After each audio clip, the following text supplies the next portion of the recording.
Good morning to some and good afternoon to others. But welcome to all of you to this fourth annual National Faith HIV and AIDS Awareness Day commemoration. We're so glad to have you with us to celebrate our fourth year of recognizing the intersection of faith in the end of HIV and AIDS. This commemoration is a long time coming. This is the first year that we have been officially recognized by the National Institutes of Health as a federally recognized HIV and AIDS commemoration day. And we're so glad to have a series of events leading up to National Faith HIV and AIDS Awareness Day, which is acknowledged on the last Sunday of each August every year. We have an amazing lineup of events, speakers, singers, artists, creators, to help us along our next few days as we traverse the dynamics of faith involvement in the end of the greatest epidemic of our generation, HIV and AIDS. We are excited to have ASL interpretation available for some of these events so that this is accessible to all of our brothers and sisters, all of our trans brothers and sisters, all of our participants of different abilities. And so please see the ASL interpretation that has been provided for us and let us know if you are having trouble accessing that interpretation. My name is Ulysses Burley, and I'm the founder of You Be the Cure, a faith, health, and human rights organization that operates to end the HIV and AIDS epidemic as we know it. I'm also a proud member of the National Faith HIV and AIDS Day Planning Committee, and it is my pleasure to welcome our other planning committee members to introduce themselves, beginning with our founder, Khadija Abdullah, who is our leader, who is our fearless warrior, and who is the brainchild of National Faith HIV AIDS Awareness Day. Thank you and enjoy. Thank you, UB, for the introduction. Thank you all for joining us today. I'm so excited you guys are all here. There's such many amazing events planned for you all, so please tune in from today until Monday. My name is Khadija. I am the founder of Rahma. We focus on HIV and AIDS education in the Muslim community and all faith communities. We're based here in the DC area. Our goal is to create a safe space for all in faith communities. And as far as Faith HIV AIDS Awareness Day, I saw the stigma happening in our communities, and I really wanted to unite all faiths to come together and address stigma and create safe spaces and talk about it from the pulpit, talk about it at educational workshops, raise awareness, because no one should feel unsafe in their own faith community. So thank you again for joining us, and I'll turn it over to Carrie.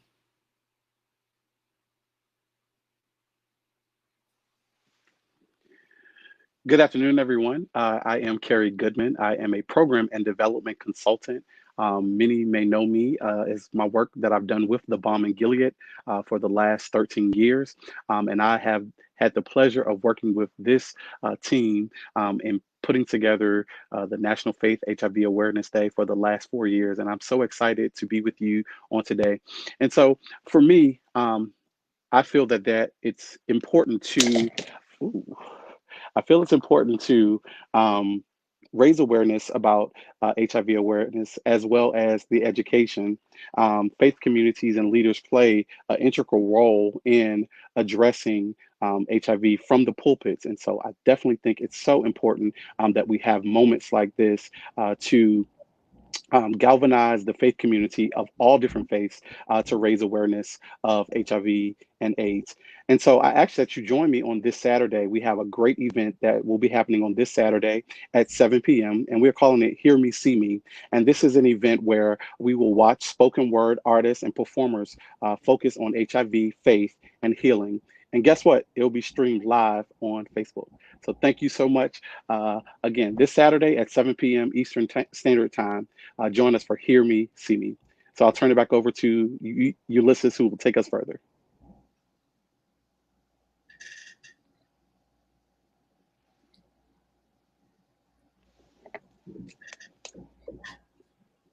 Thank you, Carrie. I now invite Cedric Pulliam to introduce himself. Hi, everybody. My name is Cedric Pulliam. I've been working in HIV/AIDS for about 11 years, both just volunteering as well as professionally within my career. One of the key aspects when asked to join this planning committee 4 years ago, or a little longer than that now, was because I believe in faith.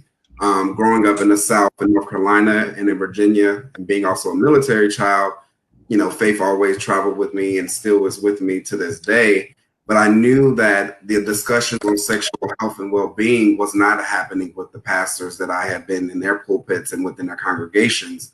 And that, some of the main beginning trailblazers in this epidemic were of the faith community. And so I knew this needs to happen and this needs to be a part of our awareness to bring together interfaith communities so that we can start having the discussions, being able to have the difficult conversations in the church, the awareness in the church, and also even testing events and things like that all around in all different kind of sects and different religions.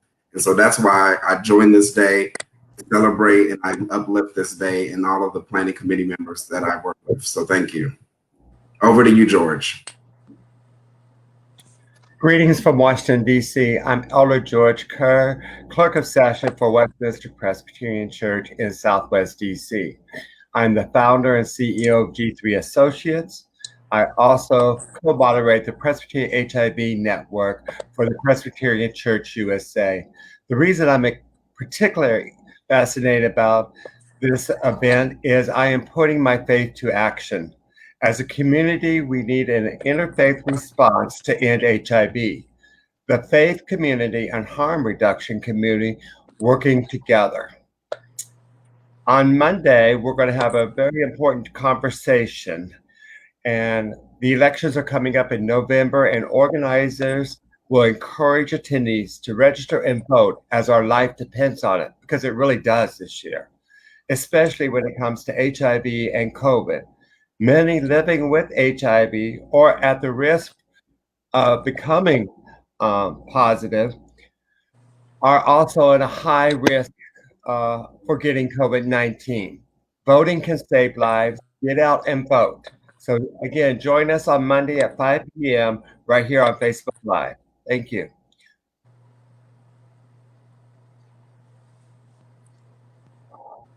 And I'm going to hand it over to Reverend Mike.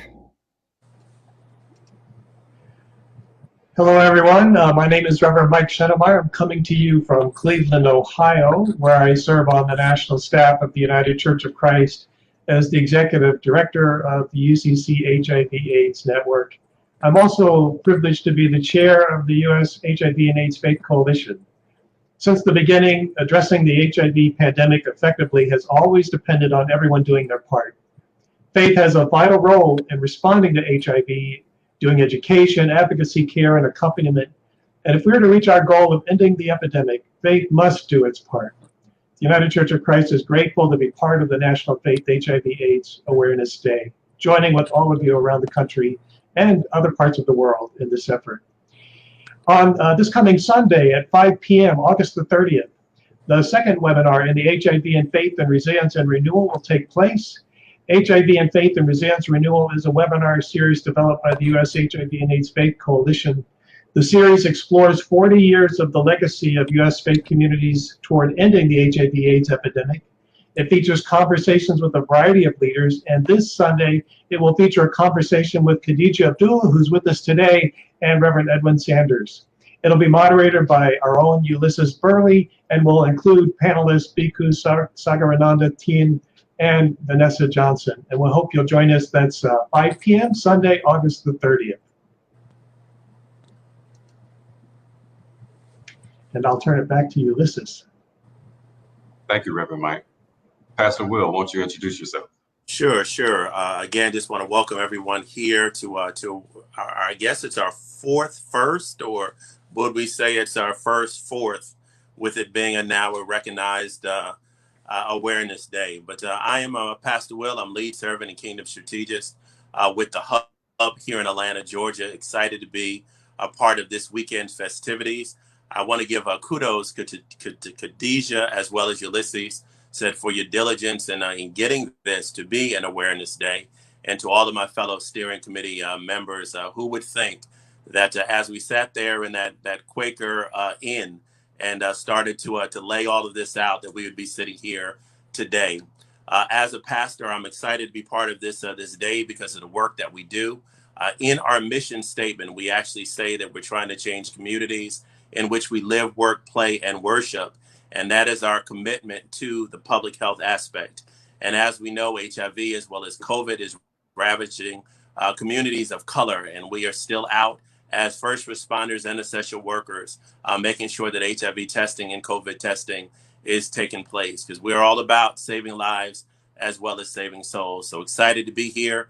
And I get to invite you out on Sunday, again, on our Facebook page for our Christian service and our Christian prayer. Join me as we pray in the promise, the power, and the path. And that's going to be Sunday at 3 p.m. And I look forward to seeing you all there. Be blessed. Thank you, Pastor Will. You've heard from our National Faith HIV and AIDS Awareness Day steering committee. You've also heard some of the events that will happen over these next few days. I now want to invite Cedric Pulliam to offer other events that we did not mention that you can join in to virtually. Thank you, UB. I just want to let everyone know about the Jewish prayer that will be held this Saturday at 12 p.m. Eastern Time by Rabbi Yael Dadun. Please come out and support this, and I will pass it over now to Carrie. Yes, so again, Hear Me, See Me is going to be taking place on this Saturday at 7 p.m. We ask that everyone who is interested in the creative moment in raising awareness of HIV and AIDS, it'll be this Saturday with various spoken word artists and singers from their different faith traditions. And you'll also hear myself, don't get to hear me sing that often, but I'll be singing as well as moderating on this Saturday. So back to Khadijah. Thank you. Today, come back at 1 p.m., like less than an hour from now, to have our first panel of the day of Muslims and HIV. You hear from Muslims who share their experiences and provide their voices. So please come out and join us for that. And then on tomorrow at 3 p.m., we'll hear from a Muslim prayer by Imam Daniel Hernandez. So please come out and join us for that. And now I will turn it over to George.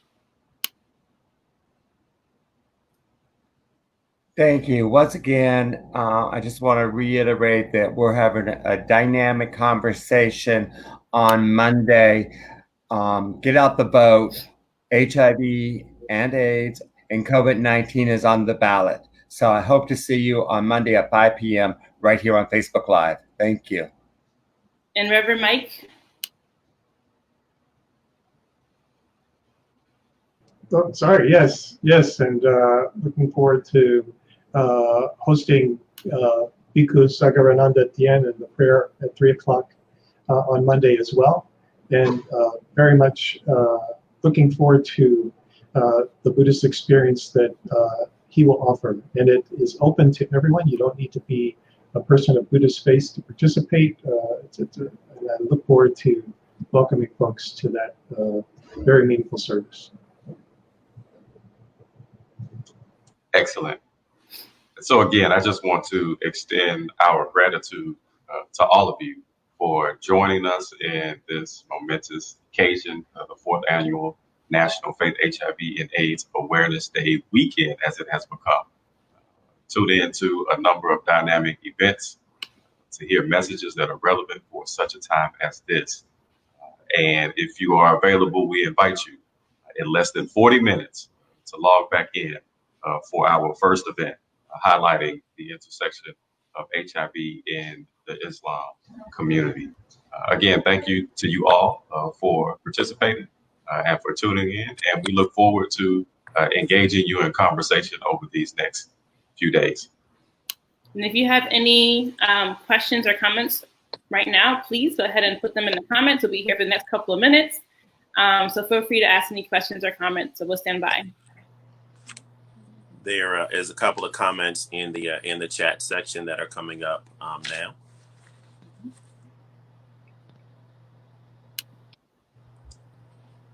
Thank you, Reginald.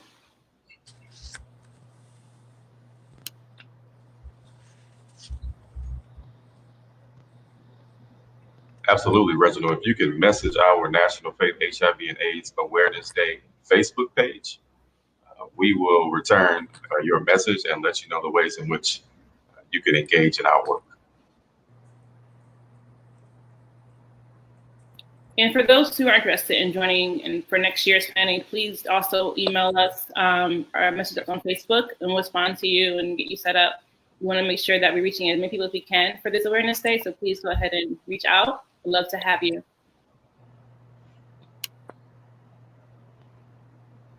Thank you for joining. Promise.